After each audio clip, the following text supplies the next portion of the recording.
Good morning, everybody. Welcome to Inquisition Update. My name's Tom Fress. I'll be your host for the next hour. You're listening to FirstAmendmentRadio.com. Thanks for tuning in. We're going to continue reading and discussing the book Codeword Barbelon, 666 Danger in the Vatican, the Sons of Loyola, and Their Plans for World Domination. A very, very important book by P.D. Stewart. You can get it at www.luxverbi.org. That's luxverbi.org. We departed from the reading and discussion of this book for an interview with Bill Hughes yesterday, continuation of our study of Revelation chapter 13, describing how the United States is the second beast in that Bible prophecy, and the Roman Catholic Church, the Roman Empire, being the first beast. Now we're going to continue in our reading and discussion of the book. That we're in chapter 43, and since I didn't get very far in this particular chapter Thursday, I want to begin at the beginning, just a couple paragraphs back up. And if you're reading along, this is on page 429 of the book. The title of it is The Musclehead Revolution, Protestants and the U.S. Supreme Court. Very important chapter in this book. Begins with a couple quotes. Extra ecclesiam nulla salus, which is Latin, means outside the Catholic Church there is no salvation. That's the official teaching of canon law, the Roman Catholic Church. Outside the Roman Catholic Church there is no salvation. So according to the Roman Catholic Church, if you want eternal life, you have to get it through the Roman Catholic Church. No Jesus involved in that, is there? Now, another quote from of our very renowned Protestant preacher of days gone by, Charles Haddon Spurgeon. This was July 24th, 1859. He said, "How the saints are helping the devil." Now, that quote would have been appropriate for the previous chapter also, where we talked about Freemasonry and how it serves the Vatican unwittingly or wittingly, as the case may be. Another partial quote here, not cited to any author. It says, "The Jesuit chloroform has stupefied them all, and we must, and it is the purpose of P.D. Stewart and myself also, to expose this Jesuit chloroform that stupefies us all." Now, we're going to be talking about the Christian right today. It's time for us to understand what the Christian right is. The author begins, he says, "In this wide-ranging conspiracy, it would be cowardly of me were I to shy away from the achievements of a powerful and motley association of quote-unquote Christians called the religious right.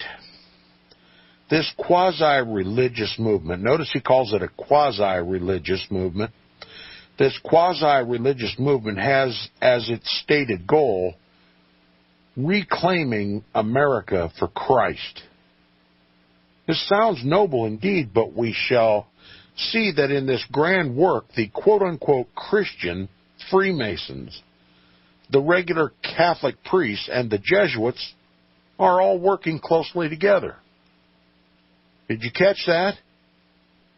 In this grand work of reclaiming America for Christ, it is the quote-unquote Christian Freemasons, and I would just add the word quote-unquote Protestant or evangelical Freemasons, since it's predominantly a Protestant organization or a evangelical organization in name only, by the way. It's Luciferianism, it's Satanism, it's not Christianity by any means. It is a religion, and Lucifer is its god. That's what we determine right from the very words of Albert Pike, the supreme pontiff of Freemasonry. He says these quote-unquote Christian Freemasons and regular Catholic priests and the Jesuits are all working closely together to build this global kingdom for the Pope. That's what they're doing. He continues, he says, in order to achieve its objectives, the Christian Coalition, also known as the Religious Right, the Christian Coalition, the Religious Right, has put together a battle plan to take over the United States Supreme Court. Yeah. The Religious Right wants to take over the Supreme Court. Quote, I want to be invisible. I do guerrilla warfare, unquote, declared Ralph Reed, the head of the Religious Right, the now disgraced former leader of the Christian Coalition, about the religious right's political tactics in 1997. The Jesuits, you see, do their best work in secret. And the author is clearly suggesting that Ralph Reed, the leader of this so-called Christian right, was either Jesuit-influenced or a Jesuit himself. Now, it says those in the religious right range from Catholics to Episcopalians. And by the way, my personal opinion is that between Catholicism and Episcopalianism, there's nothing but a thin coat of paint, so it's from the same diabolical family. To Charismatics, to Mormons, a wide spectrum within which exist many doctrinal differences. Strange bedfellows indeed, but then this is a marriage of convenience.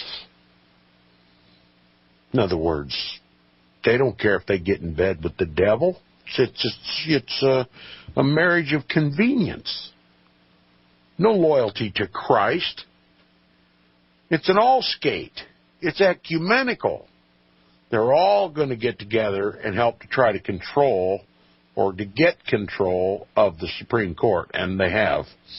It says this confederacy of expediency, he calls it, comprised powerful organizations like the Heritage Foundation, the Federalist Society, Vision America, Grassfire.org. The Traditional Values Coalition, Concerned Women for America, Focus on the Family, and the so-called American Center for Law and Justice, Jay Sekulow, right? Collectively known as the Religious Right. Not in the sense of being correct, necessarily, but rather as being extreme on many issues. This confederacy has as its Pied Pipers the likes of 33rd degree Luciferian James Dobson. I'll add the word Luciferian. The author didn't include it, but it's the truth. Apostate Protestant John Hagee, Kevin McCulloch, and Dr. James Kennedy, Florida-based television ministry Coral Ridge. Dr. Kennedy also owns the Center for Reclaiming America for Christ, a title which betrays its intent. Let me tell you something. These people aren't going to take over this country for Christ. They're going to take it over for Antichrist. It's like I told a friend of mine in a discussion the other day. There's going to be no Christian control of this government. There may be a papal control of this government, but there's never going to be a Bible-based Christian control of this country. You can bet on that. Rome will make sure that that doesn't happen. And look at the facts on the ground with the ecumenical movement and the evangelicals running headlong back to Mama, the Roman Catholic Church. Rome has all the momentum. If there's going to be any so-called Christian taking back this country for Christianity, it's going to be taking back this country for Roman Catholicism. Evangelism or evangelicalism or Protestantism has completely lost its way in this country. It's no longer the influence. The ecumenical movement, the Roman Catholic Church, these odd bedfellows are all working for the same goal. They're working for an earthly kingdom, not a heavenly one. Now it says the religious right, judicial coup de grace. It says the religious right is armed, deadly, and on the march. Thanks to the stellar efforts of this body today, for the first time in American history, we have the majority of the U.S. Supreme Court justices being active, fervent Roman Catholics. 5 of the 9 justices, according to this author at the time of the writing of this book. Now there are 6 Roman Catholics, 5 of which I am told are members of the radical papist group Opus Dei. So what Christianity controls the Supreme Court? If 6 of the 9 are Roman Catholic, is that Christianity? That's not what we're learning in this book. And that's not what history teaches. And that's not what the Bible teaches. Remember, the first beast got its power and seat and great authority from the dragon. It's the dragon who now controls the Supreme Court of the United States. It says the Catholic justices on the Supreme Court now have the supermajority vote on the court. This novel situation is almost entirely due to the religious right, the evangelicals' political lobby. They've gotten together with their whorish, Romish mother, and they're taking over the country. And it's not Christianity they're going to achieve.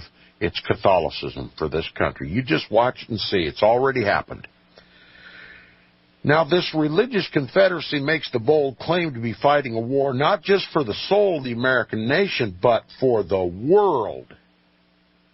Reader, the religious right claims to be the conscience and voice of America and the world. But in the words of Senator McCain, they're in fact agents of intolerance. And he would certainly know, because his wife is a devout Roman Catholic, and she's all about this Vatican Jesuit-led New World Order, and you can bet John McCain does as he's told. It says, and they now have 5 Catholic justices on their side, the 5 horsemen of the apocalypse, which is a liberty the author takes. I don't agree with him on that, but for purposes of this discussion, I'll tolerate it. But there are now 6, and Rome has control of the Supreme Court. And what's the business of the Supreme Court? Interpreting the laws of this land. And you can bet there'll be a Catholic interpretation of our laws from here on out. They're going to make it Roman Catholic canon law. As is stated in the Pope's encyclical, Caritas in Veritate, it is a matter of excommunicable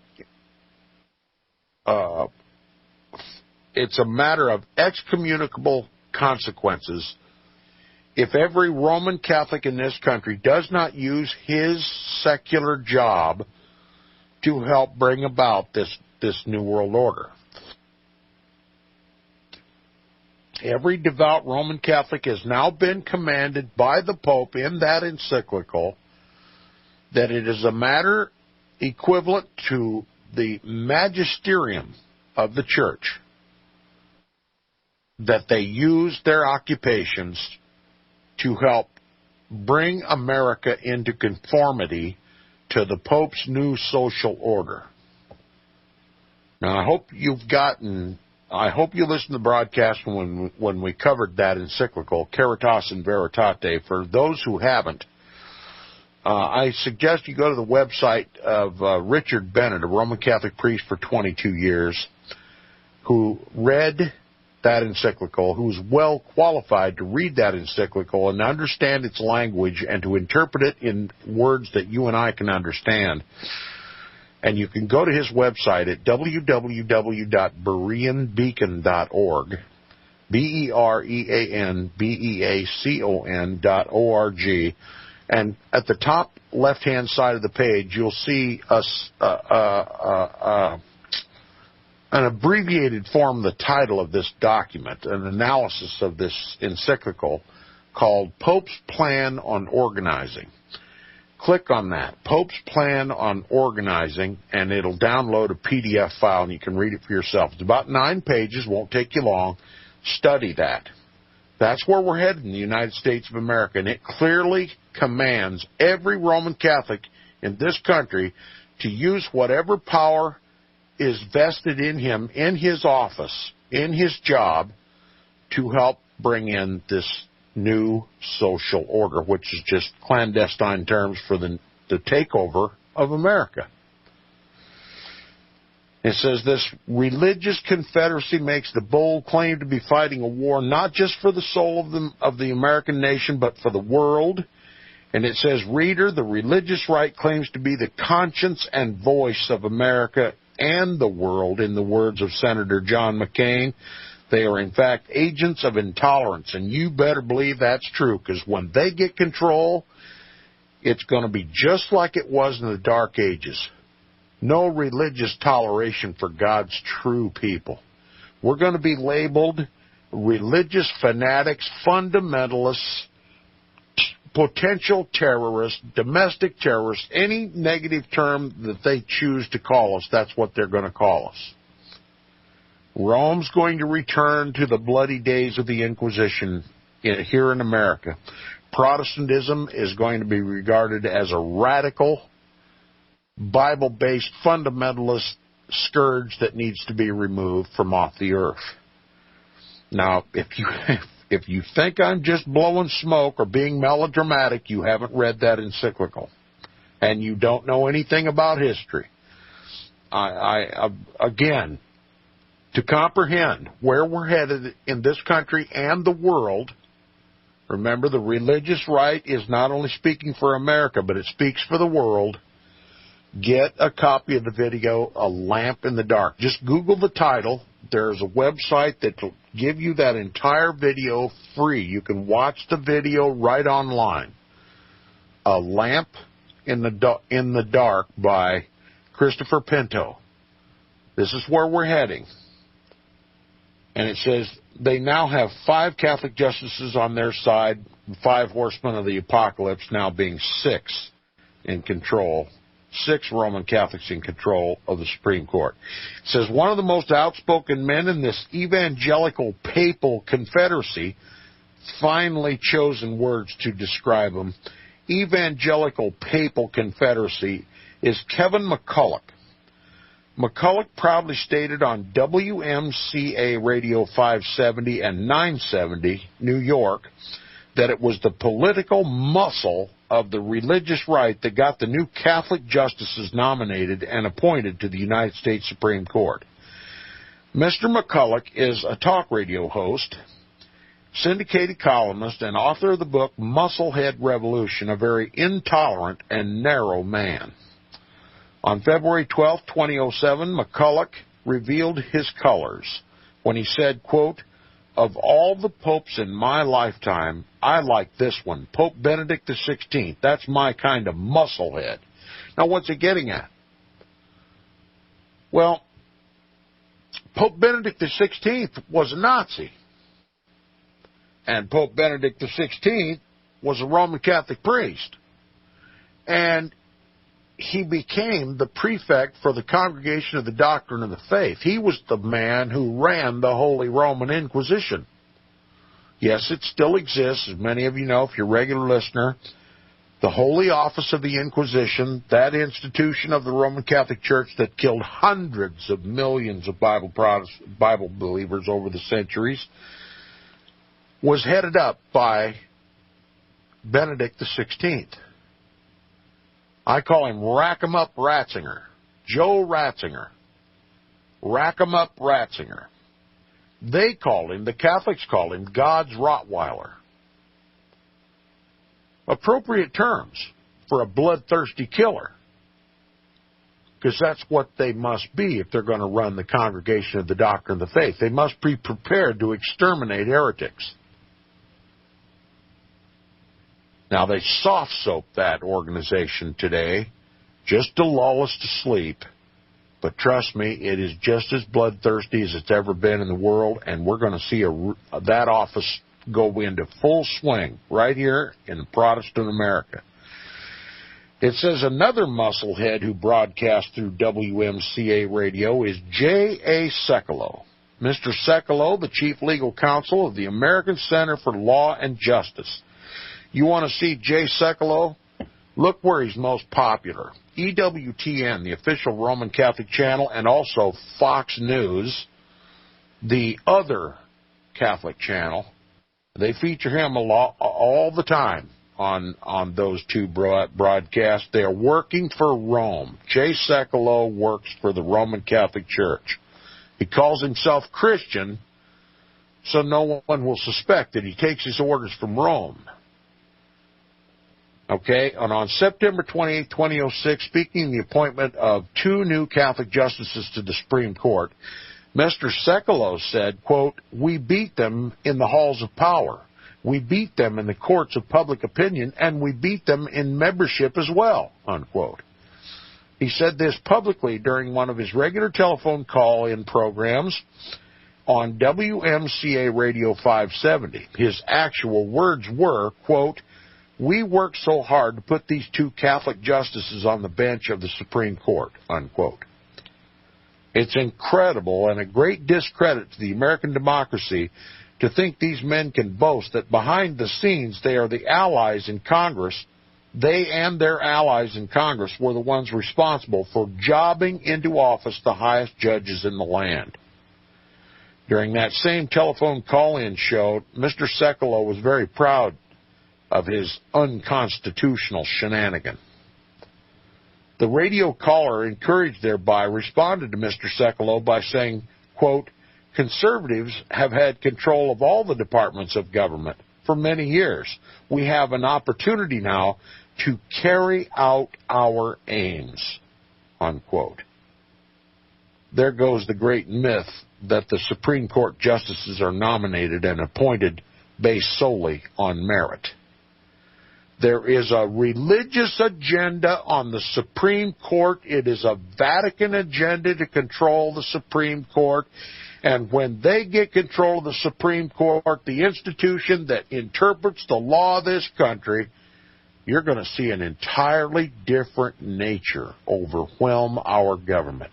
And when you put that in addition to the fact that Barack Obama's cabinet is almost entirely Roman Catholic and that the Roman Catholics control the hierarchy of the Congress, the leadership roles, the appropriations committees in Congress, what you have is a papal government.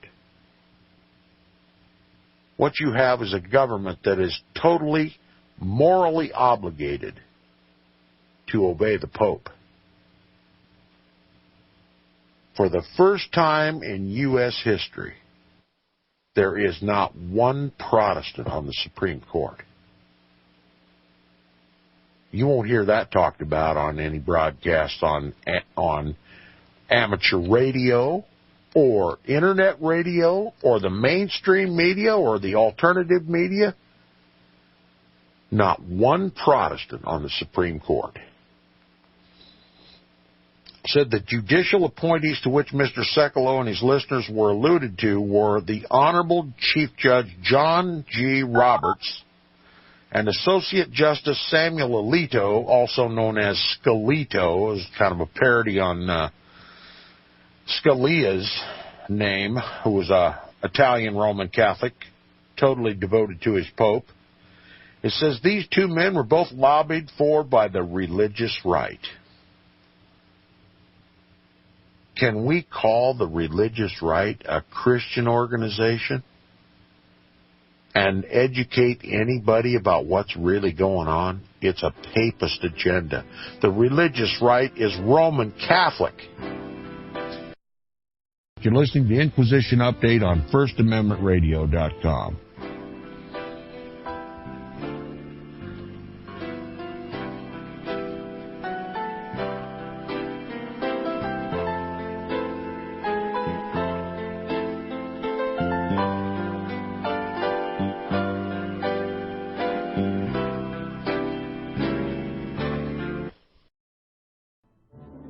The book of Revelation says, the spirit of prophecy is the testimony of Jesus Christ. This is at the very heart of FirstAmendmentRadio.com. In that spirit, we have created the Prophecy Reality News app for all of your mobile devices, streaming First Amendment Radio 24 hours a day, 7 days a week. Available for your Apple, Android device, and smartphone. absolutely free. Get the Prophecy Reality News app installed today so you can listen to First Amendment Radio wherever you are. The Prophecy Reality News app. Get it now.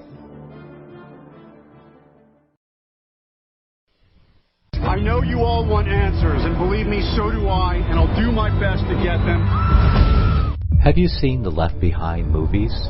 Have you read the Left Behind fictional book series?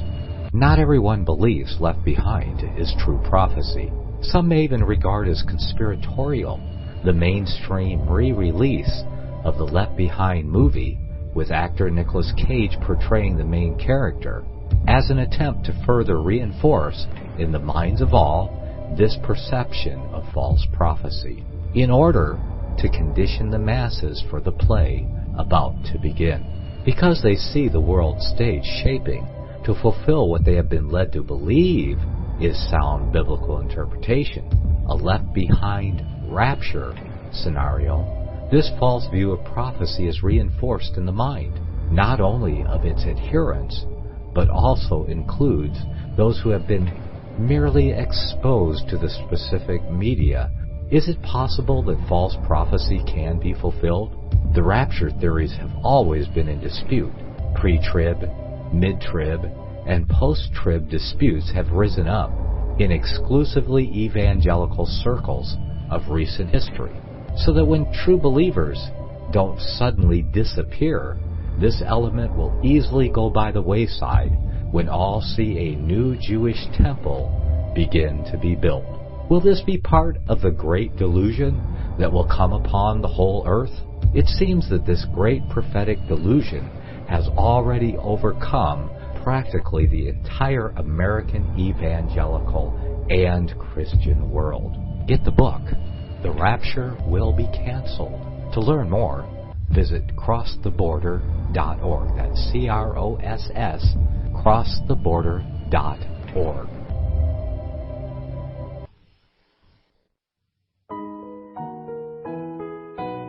The program you are listening to is 100% sponsored by you, the listener, on this First Amendment Rights Media channel. You will notice that there are few commercials on this radio network. There's a good reason for that. Corporate advertising dollars come with strings that limit program content. So without your help, these programs cannot continue on satellite, internet, or our several affiliates. If you benefit by the educational law programs, we ask you to give. If you are admonished or nurtured by the Bible and ministry programs, we ask you to give. If some voice a cause that you are passionate about, we ask you to give. If you believe in any of these, we ask you to support them as you would a missionary on a continual basis, as if giving a tithe for missionary radio. These programs are not commercially viable and must be supported by those faithful to the cause of truth. Look for the button to sponsor your favorite programs at our listen and schedule pages on the Internet. We will also give you unlimited archive access to all of our programs. We're asking you to give much less than a tithe, so that you may also send support directly to a particular program host, cause, and anywhere else the Spirit may lead you. Do all to the glory of our God and Creator, for His holy nation, the only kingdom that will last forever. Thank you for listening.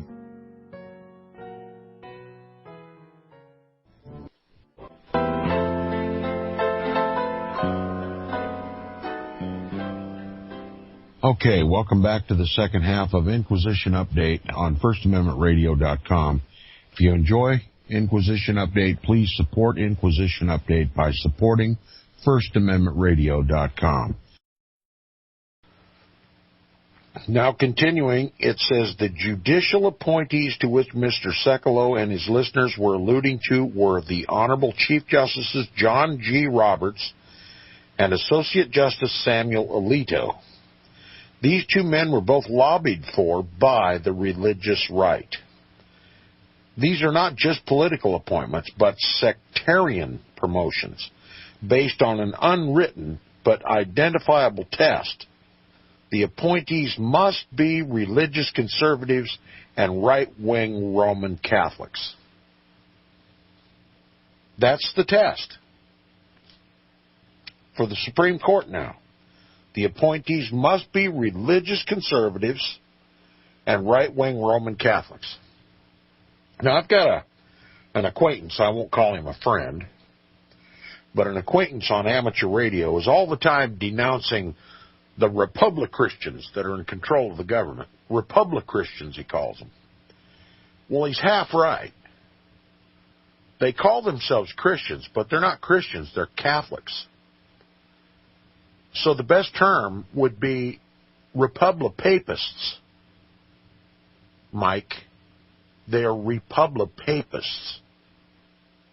And not having the benefit of loving the Lord Jesus Christ or loving his gospel and understanding his prophecy, my amateur radio friend does not have the wisdom that God's people have by reading and understanding the prophecies. We know this New World Order is a papal New World Order. It's not Christian by any stretch of the imagination. And so my friend will continue to call them Republic Christians, but they are Republipapists who control the government of this country. It says, this fact reveals their shibboleth, a sectarian agenda that was confirmed by David Kirkpatrick in the New York Times, who reported that in 2004, quote, a team of conservative grassroots, that is, religious organizers, public relations specialists, and legal strategists met to prepare a battle plan to ensure any Supreme Court vacancies were filled by like-minded jurists after their own mold, judicial caddies. Sean Rushton, executive director of the Committee for Justice, whose organization was formed to support President Bush's nominees, said both men's judicial philosophies, that is, that of Justice Roberts and Alito, are essentially the same. The New York Times article also quotes another member of the religious right activist group as saying that they had boxed in, that is, gotten control of opposition to any White House nominees. In other words, no one other than John Roberts and Samuel Alito were ever going to be appointed to the two vacancies on the Supreme Court. The member further boasted that the religious right had, quote-unquote, destroyed the nomination of Harriet Miers for Justice of the Supreme Court. The significance of this deceptive strategy was summed up nicely by one of their spokesmen, Dr. James Dobson, Focus on the Family, 33rd degree Luciferian, who was quoted in the Arkansas Democrat Gazette, and I'll just tell you, I have some experience with the Arkansas Democrat Gazette. It's owned by a Grover. His membership, his name shows up on the membership roster of the Grove out in San Francisco, California, Bohemian Grove. Walter E. Hussman, Jr., Arkansas Democrat Gazette, saying, quote, this is obviously a great day for us, the appointment of their two judges for the Supreme Court. And Arkansas also is a Rockefeller state. He's a papist, Knight of Malta. He's the leader of the Bilderbergers. He's a leader of the Trilateral Commission. He helped form the United Nations. He's a papist par excellence. Arkansas is controlled by the Rockefeller family. They also control the Arkansas Democrat Gazette through Walter E. Hussman III, the ones who pushed through all this bogus negative press about Tony Alamo. He says, further, he says, we've not only been working toward this day, but praying for it for 20 years. Although most Americans still don't know it, those two appointments were seismic events, a judicial coup de grace. The appointment of these two Roman Catholic judges to the Supreme Court by the Senate Judiciary Committee was greatly applauded by the Jesuit law professor Douglas W. Kmike, who wrote, quote, the key reason Sam Alito joining John Roberts would be historic is that it has a good chance of fulfilling the founding vision as understood by the religious right of the Supreme Court. Ronald Reagan put his trust in two young lawyers, John Roberts and Sam Alito, and they are not inclined to disappoint. Now, what significance was Ronald Reagan? Ronald Reagan was an Irish Roman Catholic, came from a long line of Irish Roman Catholics. He discovered his Irish Roman Catholic roots before he left office, and he served his Pope as an honorary Knight of Malta and as an honorary 33rd degree Freemason. He's the one who handed over this country lock, stock, and barrel to the papacy. Ronald Wilson Reagan. And he helped groom John Roberts and Sam Alito for the court of this land. He says, what does he mean by John Roberts and Sam Alito are not inclined to disappoint? Disappoint about what? Not disappoint whom? As I said earlier, Rome is in a superior power alliance with the United States of America, for as Ronald Wilson Reagan told the National Catholic Education Association in April of 1982, quote, I'm grateful for your help in shaping American policy to reflect God's will. And I will look forward to further guidance from His Holiness Pope John Paul II, unquote. So he equates God's will with whatever Pope John Paul II wants. And that is the defining characteristic of every devout Roman Catholic in this country, and especially those on the Supreme Court. The will of God is the will of the Pope. Now, what would you think if they just dismissed all 9 of the Supreme Court justices of this country and let Pope Benedict XVI interpret all the laws of this constitutional republic? What would you think? It'd be pretty obvious, wouldn't it? But it's just as obvious.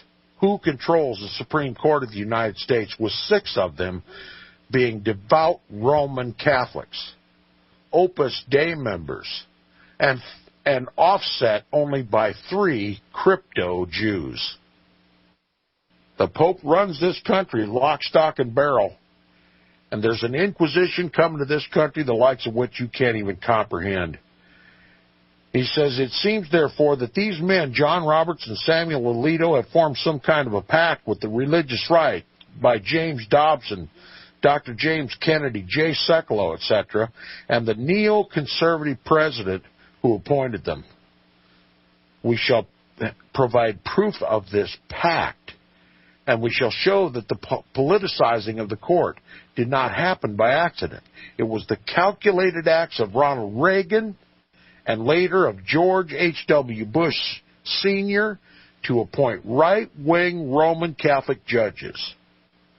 Jay Sekulow, the chief legal counsel of the ACLJ, who is an alumni of Pat Robertson's Regent College, and Pat Robertson also is a 33rd degree Freemason, and most certainly, if not a Jesuit himself, a Jesuit temporal coadjutor, Jesuit spiritual coadjutor, and was appointed by the Bush administration as an advisor for the appointment of the Supreme Court justices, has gone as far as to say that he believes judges should be chosen based on their religious beliefs.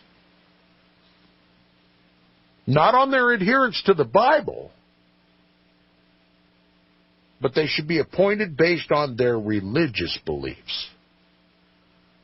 And let me tell you, if they equate God with the Pope, they'll rule at the behest of the Pope.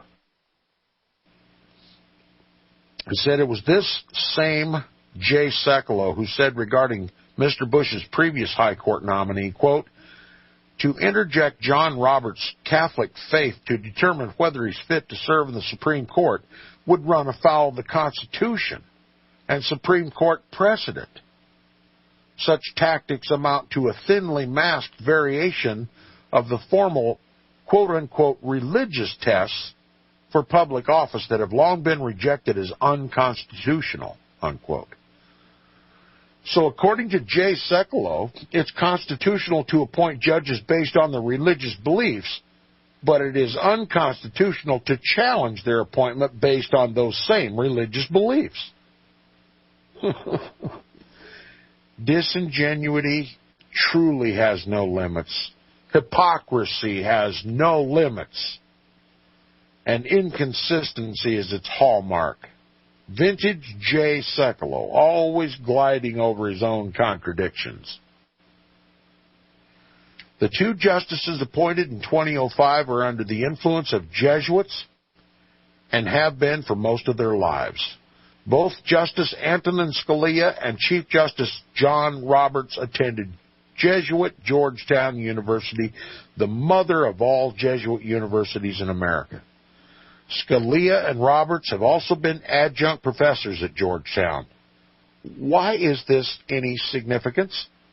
It's known that the rectors and professors of the Jesuit colleges are usually drawn from the rank of spiritual coadjutors of the Society of Jesus. They're Jesuit priests.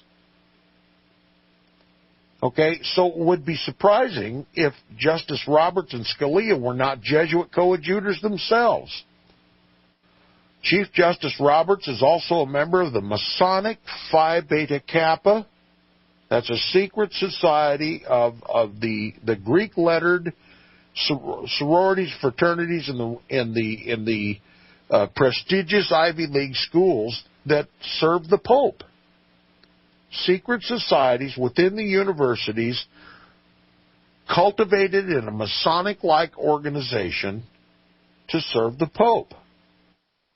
They were not only most likely Jesuit coadjutors, but they are Phi Beta Kappa members, and Phi Beta Kappa was formed in 1776, the very year Adam Weishaupt launched the Illuminati.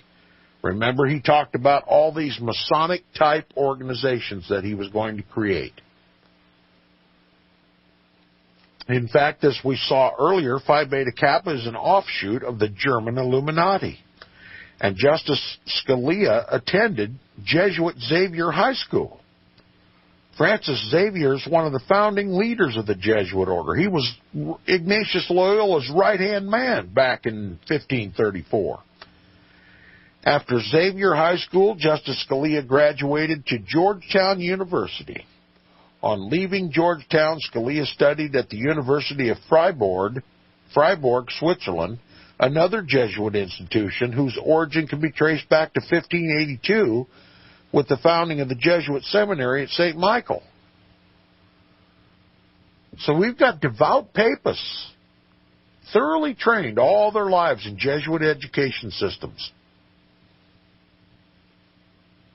And their understanding is that the Pope is the vicar of Christ and he should have all the power and authority and privilege of Christ on earth, and that every man, woman, and child on the earth, in order to go to heaven, quote unquote, must obey the Pope.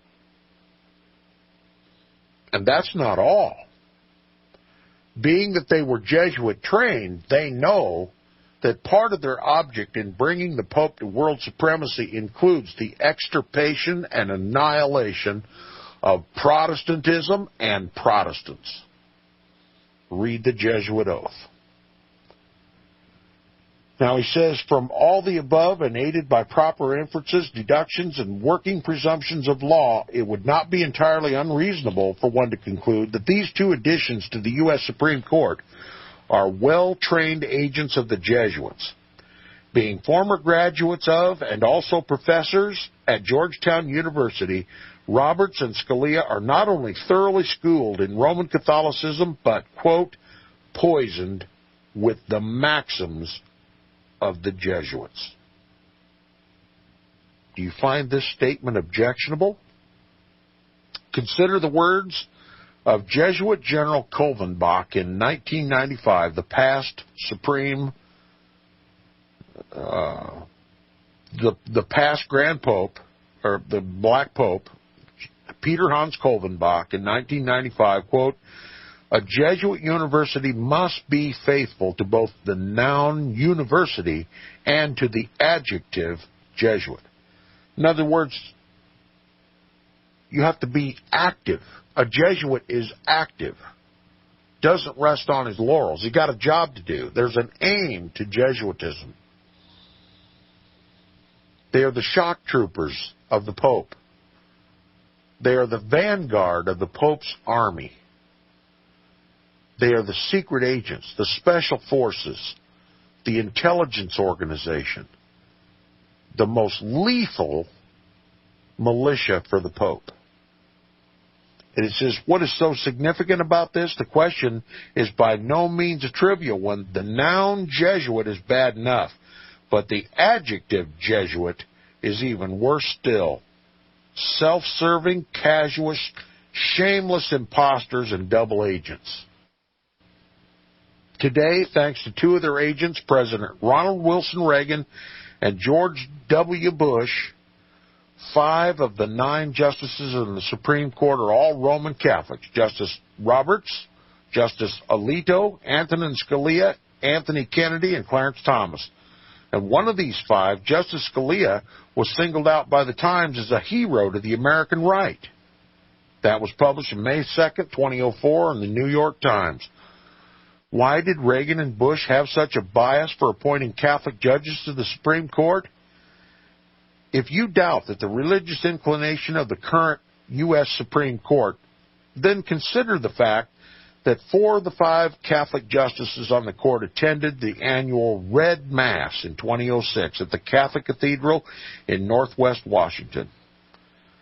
Even though there were around 1,000 people in attendance, Chief Justice John G. Roberts had a seat in the very first pew during the service of the Catholic Cathedral of St. Matthew the Apostle. Seated alongside the Chief Justice were the 3 legal musketeers, Justice Antonin Scalia, Anthony Kennedy, and Clarence Thomas, all ultra-conservative Roman Catholics. That means Council of Trent Roman Catholics. An ultra-conservative Roman Catholic is not an ecumenical Roman Catholic. He is not a Vatican II Roman Catholic. He is not a liberal Roman Catholic willing to thrust out his hand to a heretic. But these are traditional Tridentine Roman Catholics that know that the Church's official teaching under the Council of Trent is the extirpation and annihilation of Protestants. This fact reveals that the Catholic Church's influence over the United States Supreme Court justices. They have control. They show up at the Red Mass, for crying out loud. Named after Thomas More, an English persecutor of the saints, a brutal persecutor of Protestants. The Red Mass is dripping with Protestant blood, and the Supreme Court justices of this country pay homage to Thomas More and hit the bloodletting of Protestants in England when they attend that bloody Mass. But you're not supposed to know that. You're supposed to think the Red Mass is just something, a ritual that the law industry in this country participates in every year. It's not like a charity or a fundraiser or something. No. Its significance, if you fully comprehend what the Red Mass is and who participates in it and who its patron saint is, Thomas More, and the history behind it, the message behind the Red Mass would take your breath away. And yet it's done in plain sight of the cameras. But nobody dare talk about it. Nobody in the press dare tell you what I just told you about the Red Mass. In delivering his sermon at the 2006 Red Mass, Archbishop Donald W. Wuerl told the 4 Catholic Supreme Court justices that religious faith, quote, cannot be divorced from their religious antecedents or those who came before them. Okay, your service on the Supreme Court cannot be divorced from your Roman Catholic heritage.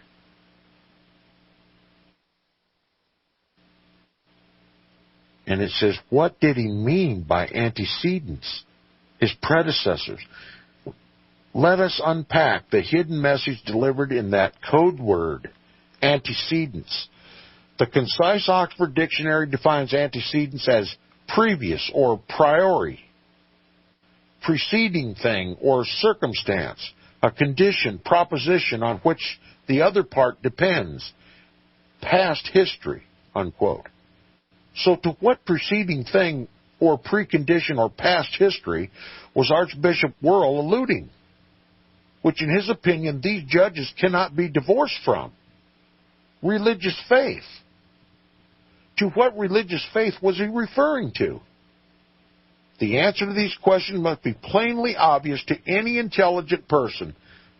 Here we have a Catholic archbishop in a Catholic cathedral lecturing to 4 ultra-conservative Tridentine Roman Catholic judges of the Supreme Court about the need to ensure that the highest judges in the land, they do not divorce themselves of the religious faith from its religious precedents.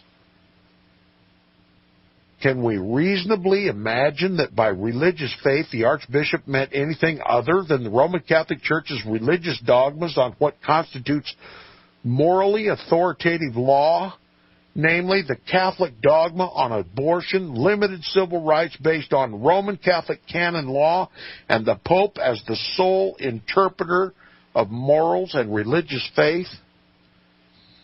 All the Catholic justices on the Supreme Court were appointed by 2 pro-Roman Catholic presidents, Ronald Wilson Reagan and George W. Bush Jr. It was Reagan who reestablished diplomatic relations with the Vatican. It was George W. Bush who said that the best way to honor Pope John Paul II is to take his teaching seriously and put his words and teachings into action here in America. Where is the separation of church and state in that? He said the best way to honor Pope John Paul II was to take his teaching seriously and put his words and teachings into action here in America. We're going to put the biblical Antichrist teachings into action in America. How are they going to do it? By getting control of the Supreme Court, by reinterpreting the laws of this land with papist glasses on their face when they read the law and interpret the law. He says this is a challenge we must accept. This is a challenge we must accept. We'll talk about it more on the program tomorrow. Thanks for listening. You've been listening to Inquisition Update on FirstAmendmentRadio.com.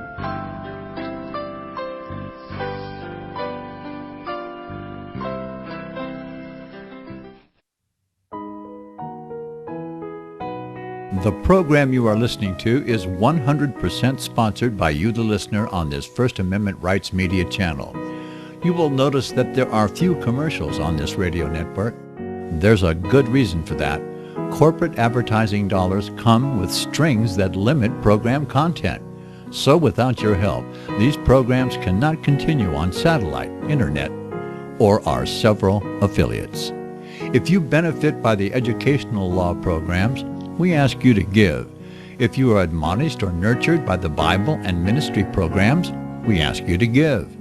If some voice a cause that you are passionate about, we ask you to give.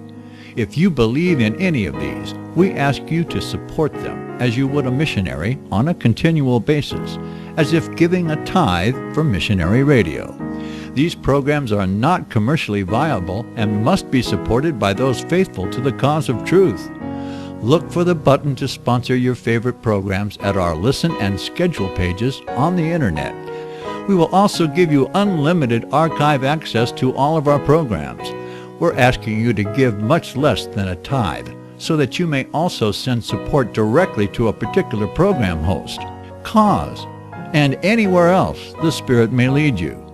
Do all to the glory of our God and Creator, for His holy nation, the only kingdom that will last forever. Thank you for listening.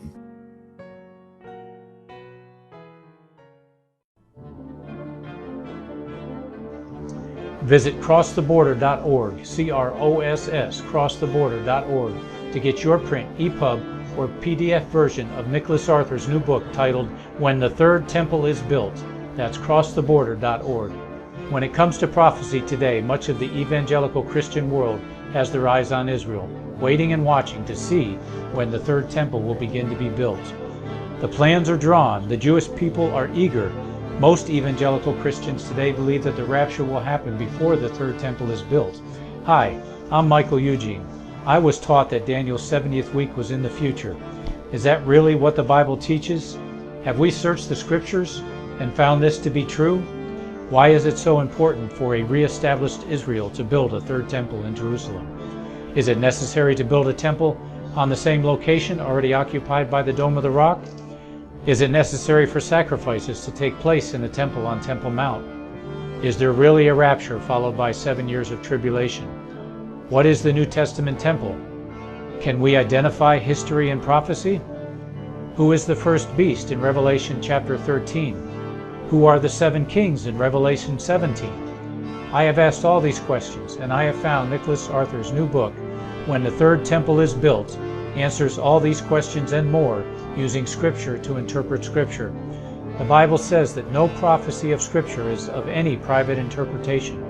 Nicholas shows us in his new book, When the Third Temple is Built, how the Bible interprets prophecy and not man's private interpretation.